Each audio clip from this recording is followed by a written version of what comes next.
자에게는 결코 정죄함이 없나니. 한절이 한 번만 더 읽을게요. 그러므로 이제 그리스도 예수 안에 있는 자에게는 결코 정죄함이 없나니. 로마서 8장 1절입니다.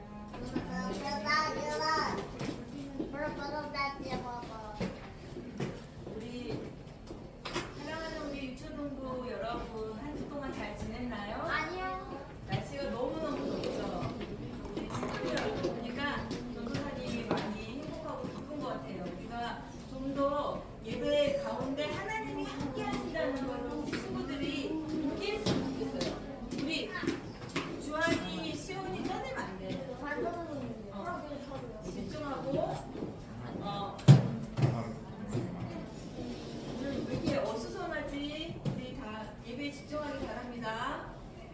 우리 저번 시간에는 구약의 하나님과 신약의 하나님을 동시에 믿어야 된다. 또 우리가 구약의 하나님을 우리가 알므로 우리가 더 거룩해지고 영생을 더 준비하는 데 도움이 많이 된다는 것을 나눴습니다. 그리고 오늘은 신약에서 저번 주는 구약을 중심으로 얘기했다면 이번 주는 신약을 중심으로 얘기를 하려고 해요. 그래서 신약 성경에서 가장 중요하게 말하는 주제가 뭐라고 생각하세요? 우리 시온이요. 시온 뭐라고 생각하세요? 신약 성경에서 가장 중요한 주제가 뭐라고 생각하세요? 네? 복음? 맞았어. 잠깐만. 복음. 신약에서 가장 중요하게 생각하는 주제가 바로 복음이에요. 근데 구약은 사실 구약에서 죄를 알게 됐다는 것은 우리가 저주 아래 놓였다는 걸 말하는 거거든요. 우리가 구약 아래 죄를 알게 됐다는 건 뭐 아래 놓였다고요? 우리 이거나 똥 얘기하면 안 돼. 저주 아래 놓였다는 걸 얘기해요. 왜냐면 죄의 싹은 사망이고 또 죄는 형벌이 따르기 때문이에요. 형벌이 따르기 때문입니다. 그렇기 때문에 우리가 이 구약의 역할, 우리가 죄를 알게 된 역할은 바로 예수님께로 옮겨가는 거, 예수님께로 나아올 수 있게 하는 그런 역할을 하는 거가 바로 율법의 기능입니다. 그래서 몽합성생이라는 표현을 해요. 몽합성생. 그러니까 몽합성생이라는 뜻은 그냥 유모와 같은, 어렸을 때 아이를 돌보는 유모와 같은 역할을 하는 역할이 율법의 역할이라고 합니다. 그래서 우리 신약 시대는 그 율법의 그런 저주 아래 놓였던 시대가 아니라 바로 은혜의 시대예요. 은혜의 시대. 그런데 은혜의 시대에 사는 우리들이 착각하고 있는 두 가지가 있거든요. 한 가지 착각은 뭐냐면 내가 회개하지 않아도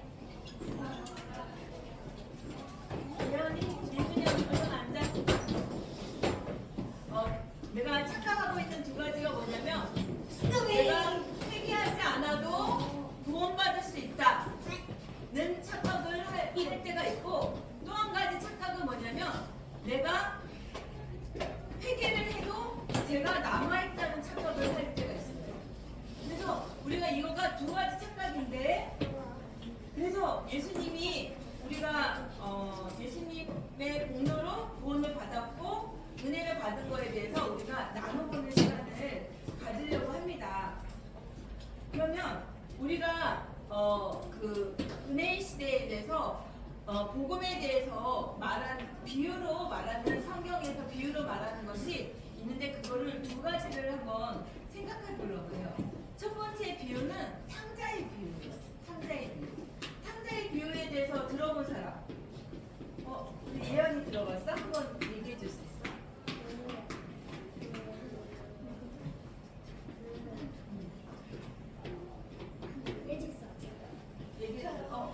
사모님 한번 얘기해 줘.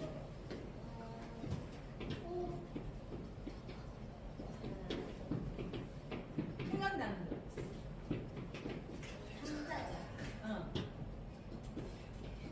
아들이 몇 명 있었지? 2명. 그리고 첫 번째 아들이 어떻게 됐지? 첫째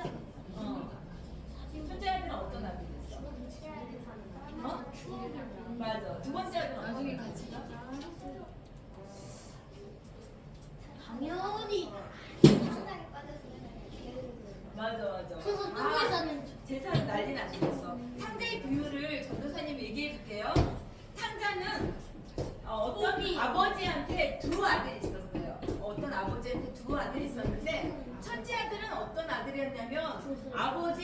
명령을 잘 지키고 빠짐없이 그 명령대로 행했던 아들이었어요. 그리고 두 번째 아들은 어떤 아들이었냐면 아버지한테 유산을 미리 달라.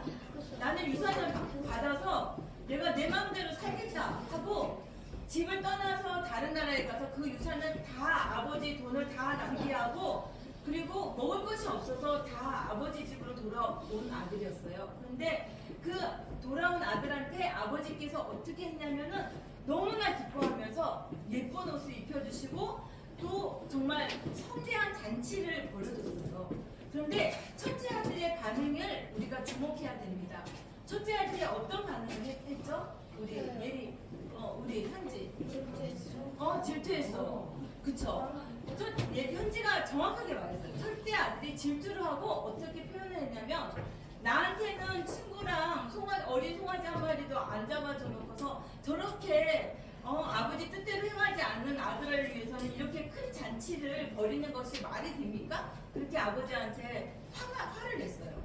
그리고 잔치에 안 들어왔어요. 여러분 여기서 가장 중요한 포인트가 잔치에 안 들어온 거예요. 첫째 아들이 잔치에 들어오지 않고 밖에 있는 거예요.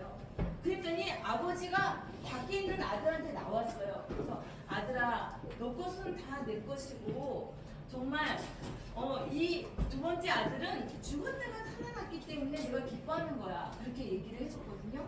여러분, 첫째 아들의 운명이 어떻게 됐을까요? 그걸 한번 생각하고 계세요. 또 두 번째 비유를 얘기를 하겠습니다. 두 번째 비유는 뭐냐면 바리새인과 세리의 비유예요.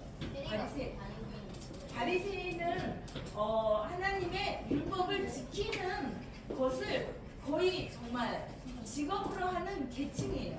그래서 그 계층의 이름을 바리새인이라고 했고 세리는 세금을 받는 그런 직업인데 그 세리는 그 나라에서 가장 부패한 사람을 상징하는 직업이었어요.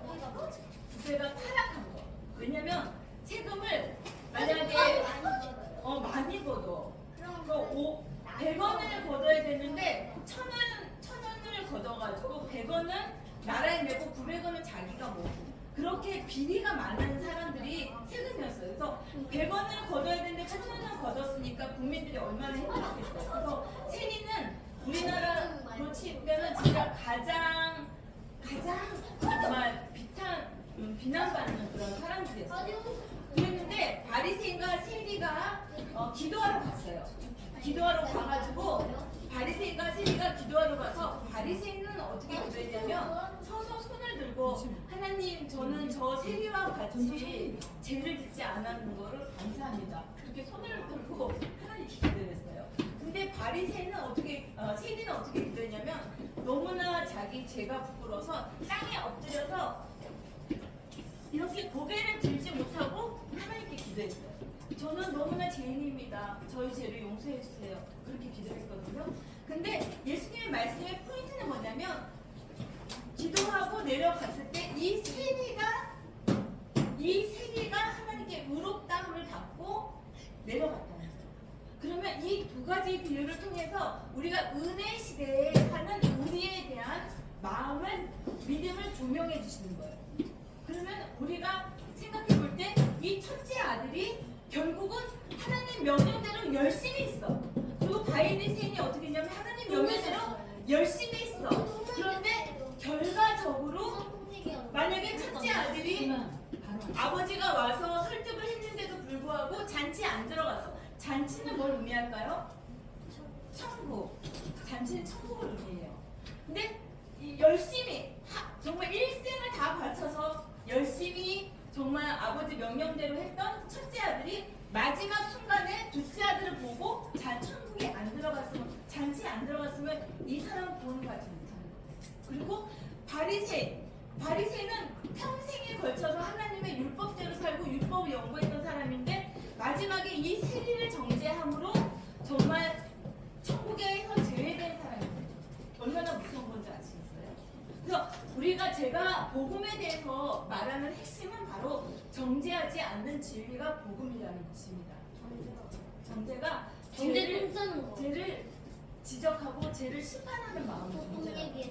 그래서 복음의 가장 큰 힘이 뭐냐면 우리한테 정죄함이 없다는 거. 우리 그 부장 선생님이 말씀을 읽어주시는데 한 번만 더 읽어줄 수 있으신가요? 이 말씀 안에 모든 답이 다 있거든요. 자, 지금은 여러분 위해서 읽어보도록 할게요. 왜? 이건 로마서 8장 1절입니다. 우리 현이가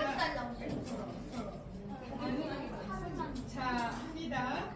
그러므로 이제 그리스도 예수 안에 있는 자에게는 결코 정죄함이 없나니. 아멘. 예언이 한번 크게 읽어보세요. 그러므로 지금이 빨리 문제도. 아. 로마서 8장 1절입니다. 여러분 정제가 어려운데 쉽게 말하면 판단이라고 할게요. 만약에 예림이가 친구랑 누구랑 싸웠어. 그러면은 그 친구에 대해서 막 말을 해. 그때 어떻게 말해요? 친구가 만약에 뒷담화를 했어. 예림 뒷담화를 했어. 그러면은 예림이가 실제로 그랬죠. 저도 그런 게 겪었거든요. 그럼 예림이는 뭐라고 말할 거예요? 너는 그게 바로 판단이에요. 그게 바로 판단이에요. 그러니까 우리가 정죄라는 건 뭐냐면 그게 판단이에요. 제가 말하고 싶은 건 뭐냐면 우리가 흔하게 하는 거예요. 우리가 흔하게 하는 게 뭐냐면 그 사람에 대해서 우리가 판단하는 거예요. 심판을 내리는 거예요. 제가 깜짝 놀랐는데 저는 그 전도사님이 정죄가 얼마나 큰 죄라는 것을 성경을 통해서 알고 그다음에 우리 집안 모두를 정죄하는 것까지 했거든요. 그래서 우리 박예정 전도사님이 정죄를 많이 하셨어요. 운전하다가 막 세팅해서 오면은 문 내리고 이 XS야 XS야 뭐 그렇게 하고 정죄하고 막 그랬는데 정죄하지 않는 거에 대해서 계속 얘기해서 박예정 목사님도 그런 거가 없어졌거든요. 근데 어느 날 우리 그 전도사님 큰딸이 대통령에 대해서 얘기를 하는 거예요. 근데 대통령이 우리 큰딸한테 큰 피해를 주지도 않았는데 엄청 신랄하게 정말 재판관처럼 막 정죄를 어마어마하게 하는 거예요. 그래서 전도사님이 그 딸한테 뭐라고 얘기했냐면 1절만 해. 1절만 해. 그냥 팩트만 말하고 그 다음은 너가 말할 자격이 없어. 그렇게 딱 얘기를 했거든요. 그래서 우리가 그 성경에서 정죄하면은 어떤 일이 일어나냐면 우리가 하나님의 심판대 앞에 쓴다는 말씀이 있어요. 이게 무슨 말씀일까요? 우리 창경이 무슨 말씀일 것 같아요? 우리가 어떤 사람, 창경이한테 어떤 사람이 해를 끼쳤어. 그러면은 바로 판단이 나오죠. 저 사람은 개쓰레기야. 그렇게 말하고 싶잖아요. 마음 가운데 넌 개쓰레기야. 그렇게 말하고 싶잖아요. 근데 그렇게 우리가 그렇게 그 사람을 정죄할 때 우리한테 가장 중요한 피해는 뭐냐면 우리가 하나님의 심판대 앞에 쓴다는 거예요. 어떻게 됐죠? 큰아들이랑 바리새인이 어떻게 됐죠?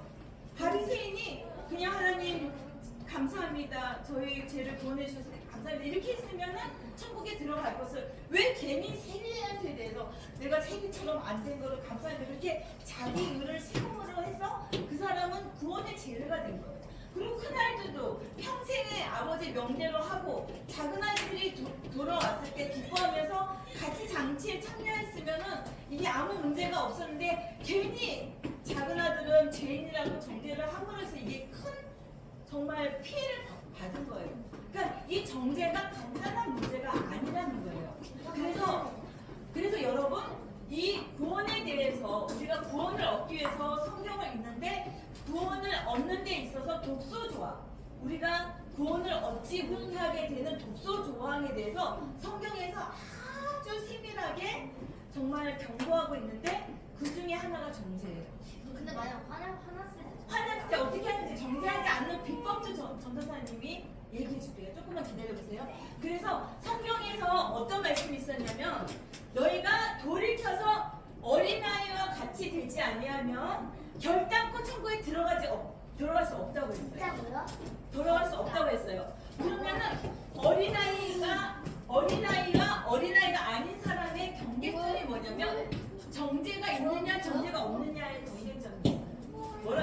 어린아이와 어린아이가 어린 똥꼬. 아닌 사람의 경계점이 뭐냐면 정죄와 판단이 있느냐 없느냐예요. 우리 예현이 예준이 있잖아요. 예준이는 아직 어린아이예요. 정죄와 판단이 없어요. 그래서 전도사님 머리에 흰머리가 났다고 예준이가 말해줬어요. 팩트다. 근데 전도사님 머리 흰머리가 났으니까 전도사님은 못생겼어 이렇게 말하지 않았어요. 그냥 흰머리가 났어요. 거기까지만 했어요. 1절만. 그래서 우리가 어린아이와 같이 돌이킨다는 건 뭐냐면 우리한테 정죄와 판단이 없는 걸 말해요. 이거 되게 중요해요. 이게 되게 중요해요. 이거는 우리의 구원이랑 상관이 있는 거예요. 이게 복음의 정보예요. 뭐라고요? 복음의 정보. 복음의 정보예요. 복음의 정보는 정죄하지 않고 판단하지 않고 우리가 정죄당하지 않고 판단받지 않는 거예요.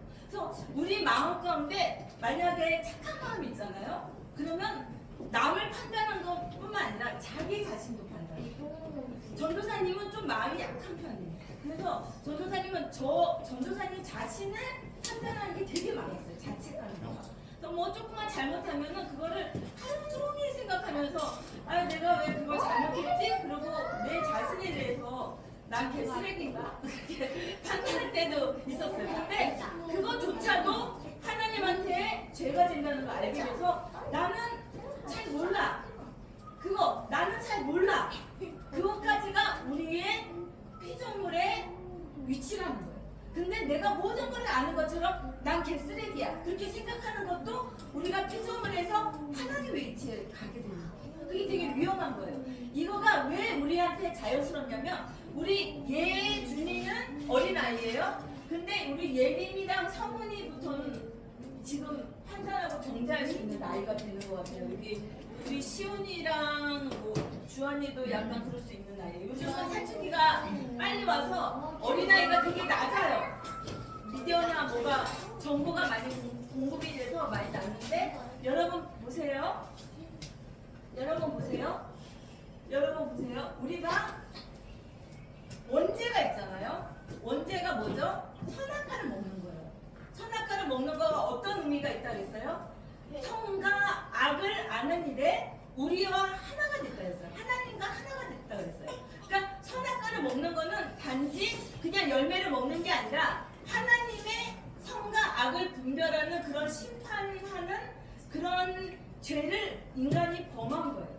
그렇기 때문에 우리 마음 가운데 우리 육체는 원죄로부터 깨끗하게 됐지만 우리 육체 가운데서는 그런 선악을 판단하는 그런 마음이 있는 거예요. 그렇기 때문에 이 죄를 싸울 때 피 흘리기까지 싸워야 되고 평생 싸워야 되고 주님 오시는 그날까지 싸워야 되는 거예요.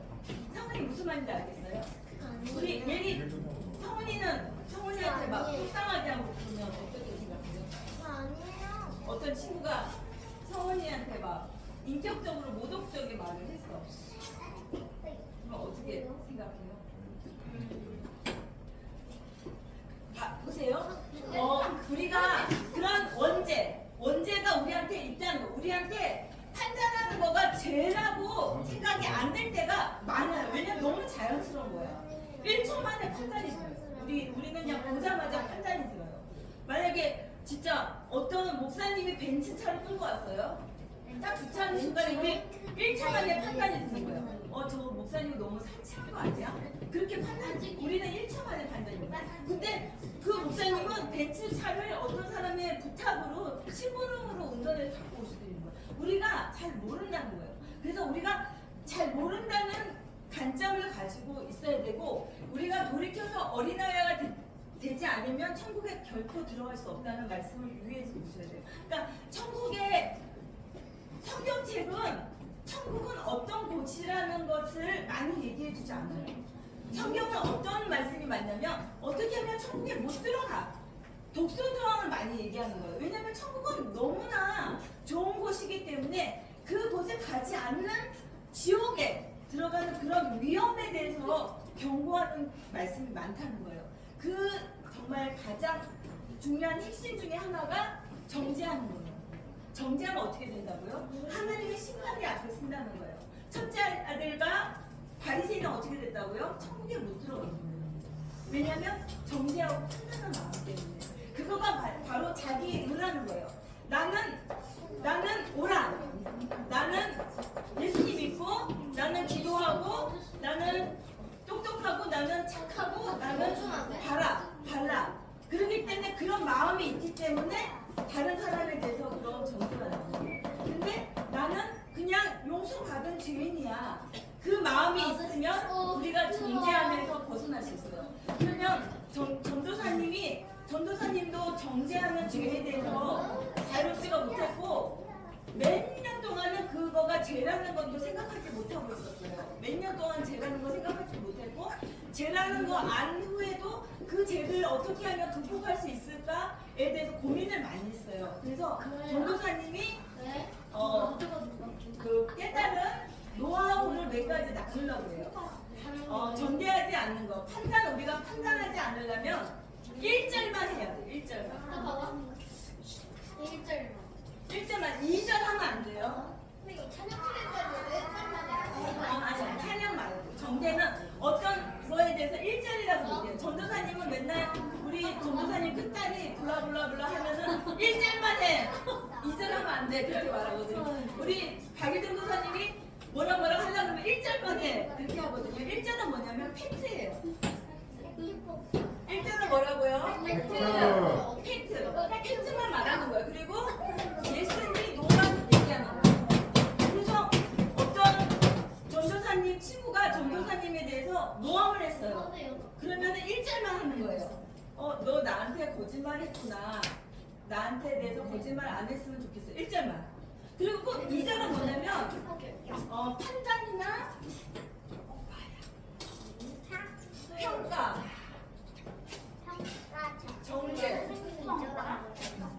정죄가 2절이에요. 1절만 하고 2절을 하면 안 되는 거예요. 무슨 말인지 알겠지? 1절만 하고 2절 하면 안 되는 거예요.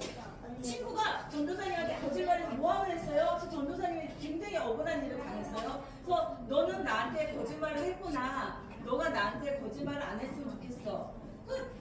그런데 2절 하면 너 개쓰레기야. 너가 어떻게 신학생으로서 거짓말을 해서 나를 이렇게 힘들게 할 수가 있어. 난 그러면 다시는 안 볼 거야. 이거가 2절이라는 거야. 무슨 말인지 알겠죠? 그러니까 1절만 해야 돼. 1절만 하면 안 됐어요? 네. 우리 서문이랑 예림이도 1절만 해야 돼. 서로 대화할 때. 2절은 나가면 절대 안 됩니다, 여러분. 아니, 서운한 거가 있어. 그러면 그 팩트를 얘기하는 거야. 너가 어제 전화를 안 받아서 서운했어. 첫째 아들? 짜자.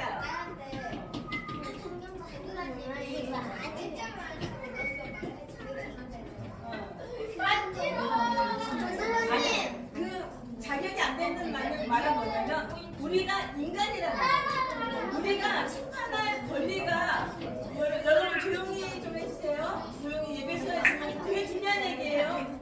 여러분 복음에 대해서 가장 중요한 얘기니까 조용히 해주세요. 그래서 우리가 말할 자격이 안 된다는 것은 우리가 인간이라는 거예요. 우리가 인간이라는 거예요. 그래서 예를 들어볼게요. 어떤 목사님이 엄청나게 존경을 받았어요. 그리고 세계적인 목사님이 돼서 어마어마하게 정말 많은 교인들을 갖고 있었어요. 그러면 우리가 판단할 때는 어떻게 해요? 그 목사님은 엄청 훌륭한 분이다. 그렇게 판단할 수가 있잖아요. 그런데 천국에 가봤더니 그 목사님이 없어. 우리가 알지는 못하지만 그 목사님이 숨은 곳에서 하나님과 관계에서 죄를 져서 천국에도 못 왔어. 그러니까 우리는 볼 수가 없고 다 알 수가 없고 판단할 자격이 없다는 거예요. 그래서 정말 그 판단하지 않는 거, 정지하지 않는 것만 우리가 명심해도 천국에는 무사히 들어갑니다. 이것이 복음이기 때문이에요. 그래서 전도사님한테 시온이 질문 있어요? 뭐요? 성경은 말하는 게 아니라 어떤 사람과의 관계에서 속상한 일이 있을 때 팩트만 딱 생각하고 죽어줬으면 좋겠어. 그렇게 하면 안 돼. 너가 사랑 선고를 내리면 안 돼. 판사는 인간의 법 이거는 우리나라의 법의 테두리에서. 근데 어떤 친구가 저희 너무 깠는데 네, 깠어요. 까는 거기에 대해서 팩트나 너가 나를 깠구나. 앞으로 까지 않았으면 좋겠어. 너 개쓰레기야. 그렇게 하면 안 돼. 개쓰레기야. 그렇게 하면 안 되고 너는 나를 깠구나. 앞으로 까지 않았으면 좋겠어. 그리고 전도사님도 억울하게 당했을 때 그렇게 하거든요. 그렇게 하거든요. 그거가 굉장히 중요해요. 그리고 너무 어려울 때는 미운 마음이 생기잖아요. 그럼 전도사님 어떻게 하냐면은 카톡으로 보내요. 나는 너를 용서한다. 그리고 너가 나도 너한테 혹시 잘못한 거가 있으면은 너 그렇게 용서하기를 바란다. 그리고 일부러 용서를 선포해요. 그리고 잊어버려. 왜냐면 용서하지 않는다고 용서를 선포하기 전에 내 마음속에 너무 전쟁이 많기 때문에 그래요. 우리 성은이 예림이 한번 질문해주세요. 팩트만 말했어요. 어. 내 친구가 알바노. 알바노. 그러면은 그냥 그 사람의 글을 쓴 그만큼이에요. 또 정지하지 않아요. 팩 일절만 하는 거. 그다음 두 번째 정지하지 않는 방법, 판단하지 않는 두 번째 비결은 뭐냐면 두 번째 비결은 잘 들어주세요, 여러분. 다른 사람이 제일 간섭하지 않는 거예요. 차라리 실제로 기능 바꿔가지고 써도 되잖아요. 다른 사람이 제일 간섭하지 않는 거예요. 그 사람이 그 사람은 그만한 들으시구나 하고 딱 고개까지 하는 거예요. 무슨 말인지 알겠죠? 그러면 이제 엄마 아빠도 나온 엄마 아빠? 엄마 아빠 팩트는 안 하지. 제가 만약 잘못했는데 엄마 아빠 간섭하는 거. 엄마 아빠는 그렇죠. 엄마 아빠가 하는 거는 너네들을 지도하는 거고 우리가 엄마 아빠를 판단해가지고 엄마 아빠의 죄에 대해서 판단하고 그러면 안 되는 거예요. 25분. 알겠어요? 다른 사람의 죄에 간섭하는 자로 너희가 고난을 받지 말라는 말씀이 있거든요. 그리고 이런 거가 있어요. 전도사님이 몰랐는데 로마서의 말씀에 다른 사람의 판단은 너는 그와 똑같은 행동을 한다는 말씀이 있거든요. 이상하게 어떤 판단하는 말을 하면은 그 죄가 나한테 옮아져요. 만약에 전도사님이 얘들아 조용히 해봐. 전도사님이 박일 전도사님한테 여보 미디어 좀 그만 봐. 근데 그건 마음이 전도사님 만약에 사랑하는 마음으로 섬기는 마음으로 하지 않고 판단하는 마음으로 왜 미디어나 보고 그래? 그런 마음 있잖아요. 그럼 나도 모르게 미디어는 내가 하고 있는 거예요. 너무나 우습게. 그래서 우리가 다른 사람의 죄에 간섭할 때 그 죄가 나한테 영향을 미칠 수 있어요.